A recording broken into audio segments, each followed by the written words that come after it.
Every time you sit in this car, you feel special. The first things you touch and feel inside the cabin, such as the door handles, the gear selector, the steering wheel, it gives you a feeling that you're in a car several segments above. This is one of the many reasons why this car has been selling like hotcakes this whole past year. This is the Kia Seltos, and I can only think of one other instance in recent times when a car from a new company was so successful that it redefined the segment and raised the stakes for all players involved. And then, equally quickly, it was pushed down the sales charts by another product in less than a year. My name is Ashish, and really you have to look at this car holistically to appreciate why it's been so popular. It's a car that doesn't ignore any aspect of design and performance and excels in most areas. Tiger nose is what Kia calls this grille, and from the front it's a design that has always appeared too busy to my eyes. That means there are just too many elements here. So it looks like there are two grills, two headlamps and even two borders for the grille. One with chrome and one without. And that's not even counting the bumper, which has another grille, another surround and two upright fog lamps that get their own respective borders. And finally there's a low set chin spoiler. And we haven't even left the front of the car yet. At least it offers the kind of visual drama that you expect from an SUV. What's even more surprising to me is that since the new Creta came out, this now seems regular and unradical. So if you're the kind of person that doesn't appreciate the quirky styling that the Creta has adopted, this car will appeal more, despite the busy styling. The headlamps are where they have been traditionally, and the rear is not jaw-droppingly evocative like the Cretas. Speaking of the rear, it lacks the visual drama of the front and is quite mundane by comparison. I find it quite well balanced though, and here for a change, apart from the fake exhaust, there isn't any unnecessary detailing. It's certainly better looking from this angle than the Creta, which needs time to be understood and liked, if at all. From the side, the headlamp wraps around quite a bit and extends to nearly the halfway mark of the front wheel arch. You get the obligatory matte cladding on the arches and on the door sills. The window line tapers off towards the roof, and though this makes it look good from the outside, it feels like the quarter glass is a size too small from the inside. The muscular kinks in the side design add visual appeal, and the car will age gracefully from this angle. A note on the GT line variants here, they add a red stripe across the door molding, and having spoken to many people about their take on this, I found that this can be a bit polarizing. While some love this treatment, others have not bought the car because they liked everything else about the car except the red stripes on the GT line. The interior of the Seltos is a really special place to be in. The only other time I have been this impressed with the interiors of a car in recent times was in another Kia car, the Carnival, that has one of the most comfortable driving seats I have ever sat in. The first time you touch the inside door handles of the Seltos, you can instantly tell the kind of attention to detail they have given here. There is so much weight and substance to this door release that it would not appear out of place on a car upward of 50 lakh in price. It's a similar story elsewhere. The steering is nice to hold and has a flat bottom that makes it feel sporty to hold, and the switches and controls everywhere have a nice tactile feel to them. The infotainment screen is a bit too in your face for my liking, but at least it's generously sized and has the same software experience as Hyundai's, and the interface is similarly clear and crisp. I like the classy design of the air vents. It approaches the design the opposite way to the Cretas, being placed below the infotainment screen instead of the top. You get ventilated seats on the Seltos, a feature that has again filtered down to the Sonet and to the Creta, but again this was pioneered by the Seltos for this segment. The seats themselves are really comfortable and wide, and there are two treatments to choose from here, from the quilted ones in the HT line to the slatted ones on the GT line. I'm a little confused here. I find the use of beige or ivory and dual tone dashboards a lot more likable and inviting, but the GT line's use of red stitching also gives it that intended aggression. In any case, it's good to see a choice here, and they're both great choices in my opinion. At the rear, you get lots of space, standard AC vents and a display for the air purifier, and in general a nice comfortable seating experience. No shortage of legroom here, even with a 6-footer up front. Headroom is also more than sufficient, and perhaps now, after the launch of the Creta, only the lack of a panoramic sunroof is a disability when it comes to the interiors. The air purifier implementation here is perfect, well integrated into the infotainment system and tucked out of sight and out of harm's way.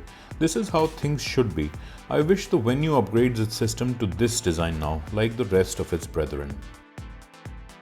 Boot space is sufficient, and the boot floorboard is nice and strong like the Cretas, and unlike my Venues, which is just a thin piece of cardboard with felt lining stuck on, and no wonder it has completely given away in less than a year. The Hyundai and Kia infotainment systems are some of the best around. When it was launched, the Seltos seriously upped the ante by introducing to this segment a 10.25-inch screen and a 7-inch display in the instrument cluster. Nowadays, and by nowadays I mean within a year, this has become commonplace. So basically the Creta offers it, and now even the Sonet from a segment below offers it. Still, credit where credit's due. But the problem here is that all that screen real estate takes up space, and you have to put it somewhere. So the Seltos' dash is really in your face or immersive based on how you choose to look at it. It also has a leg up on the Creta by including a 360-degree view camera and a heads-up display. Today we are looking at the 1.5 diesel engine equipped Seltos. Combined with the torque converter transmission, this is as good as it gets in terms of fuel economy and convenience. So when it comes to covering vast distances and with busy towns peppered along the route, you cannot go better than this. Power is 115 PS and 250 Nm of torque. None of these figures are revolutionary, and the market has seen higher outputs from the previous gen Creta. But what you do get is an engine and gearbox combo that is reasonably smooth and delivers the goods when it comes time to perform. Acceleration is brisk and the gear changes are quite smooth, although nowhere close to a DSG or DCT. A keen driver will still choose the turbo GDI version, but a keen driver that drives a lot and needs to keep running costs in check will be well served by the diesel Seltos.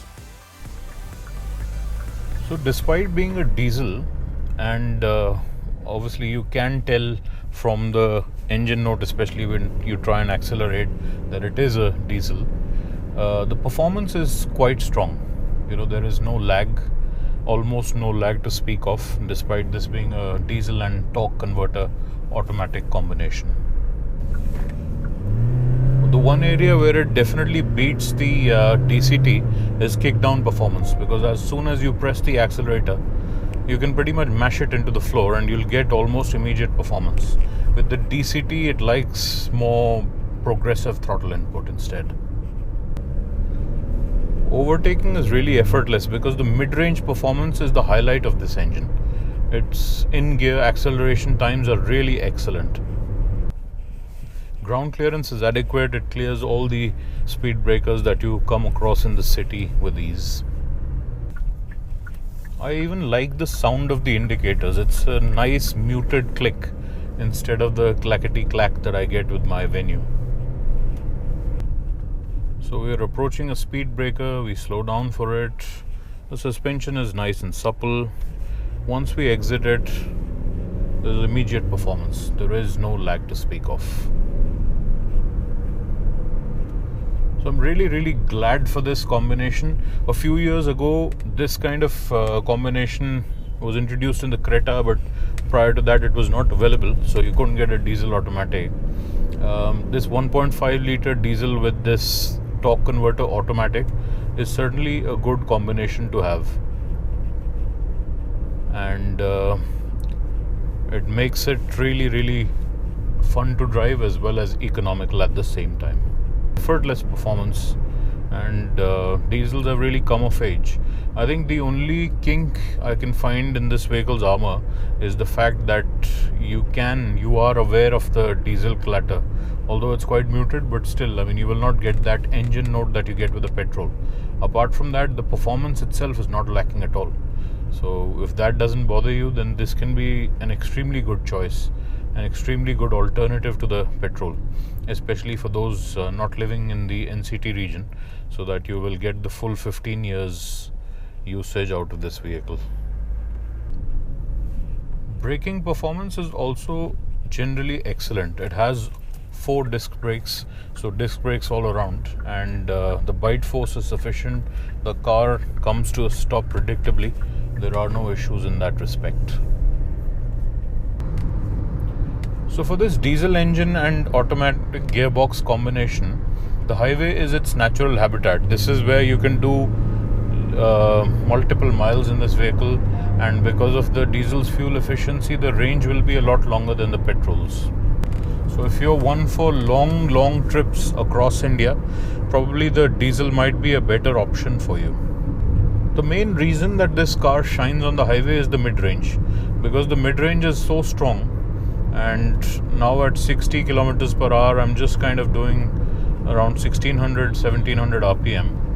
So I'm really well poised within the power band of the car.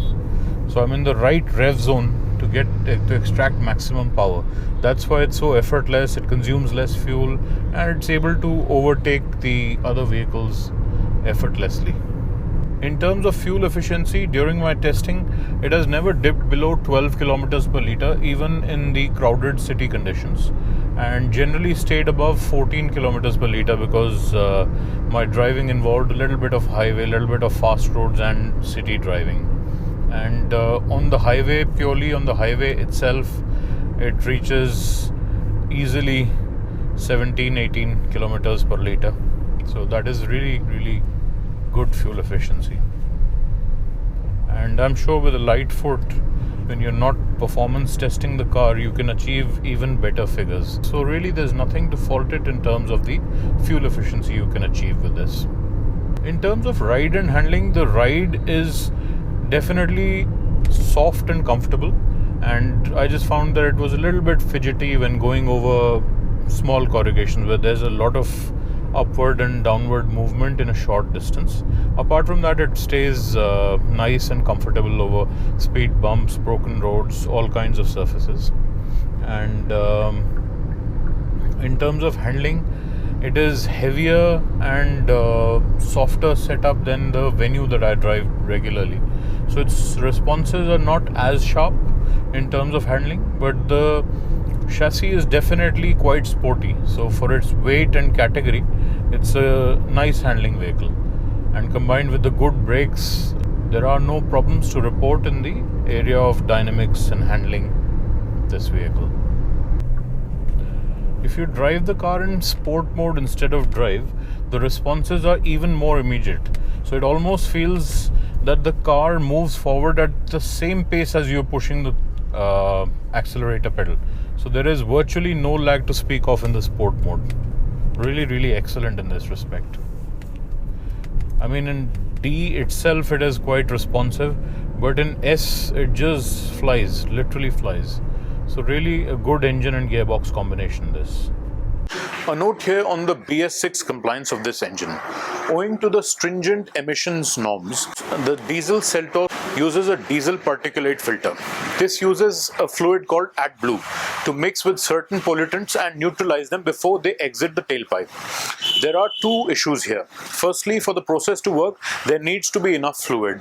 So there is an additional fluid to top up. And secondly, the temperature inside the DPF needs to reach a certain level for the combustion of the NOx particles. If you do short trips mainly inside the city, the DPF may never reach the required temperature to burn off these particles. That means to prevent clogging up the system, you need to take the car on the highway for a good strong run for around half an hour or so every week. Obviously, if your driving style includes highway driving, there is no need for this. But these are important considerations, and look at your usage pattern and choose accordingly. For low mileage city usage, the diesel may not necessarily be the best engine.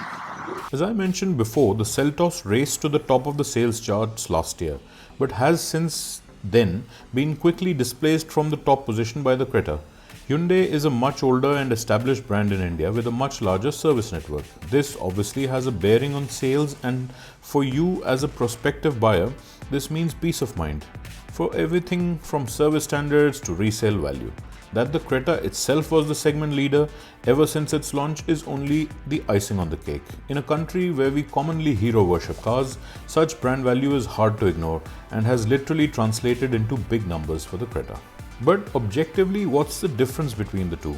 In terms of engines and transmissions, they are almost evenly matched, except for the 1.4 GDI manual version. If you want that combination, your only choice is the Seltos, as this combo is not available with the Creta.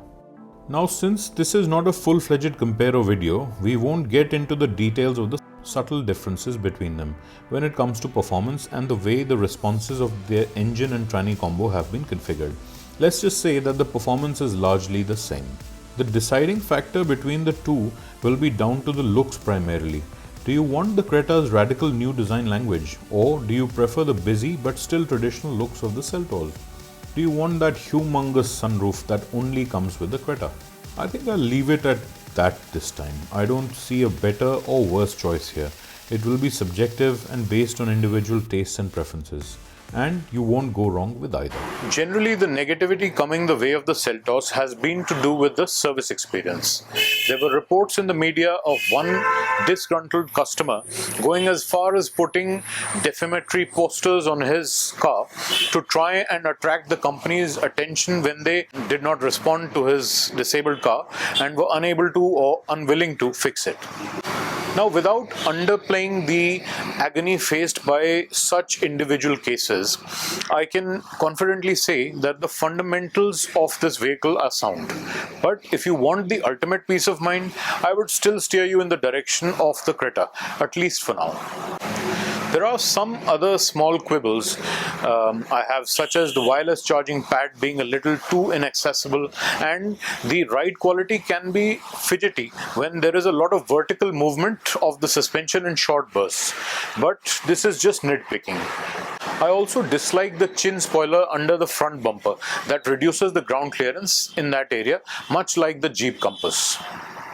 Seldom do we see a product as well-rounded as the Seltos. More so, the level of attention to detail, especially in terms of its top-notch interiors, was unheard of in this segment. I don't think even the current gen Creta matches up to this, even with its exclusive wow factor features like the sunroof. The Seltos is well engineered, handles well, looks good, and has an almost endless list of segment-first features. It offers one good engine and two really good ones in the diesel and the 1.4 GDI, and each engine gets a different technology when it comes to the transmission. You're seriously spoiled for choice here, and if you take your time to analyze your own usage pattern and select a model based on that, you can really tailor the Seltos to your own needs. Where does all this put the diesel automatic version? Bang in the center. If you want performance but with the best possible fuel economy and range, and are either too wary of the DCT or come across heavy traffic on your longish commute every day, then this is the version to go for. The naturally aspirated petrol is a distant third in this lineup, and overall for most people in this, the diesel is the one that makes the most sense, especially with this automatic transmission given our increasingly busy roads. Thanks for watching, and do check out my other reviews of the Venue and the Fortuner. So if that's something that interests you, be sure to subscribe.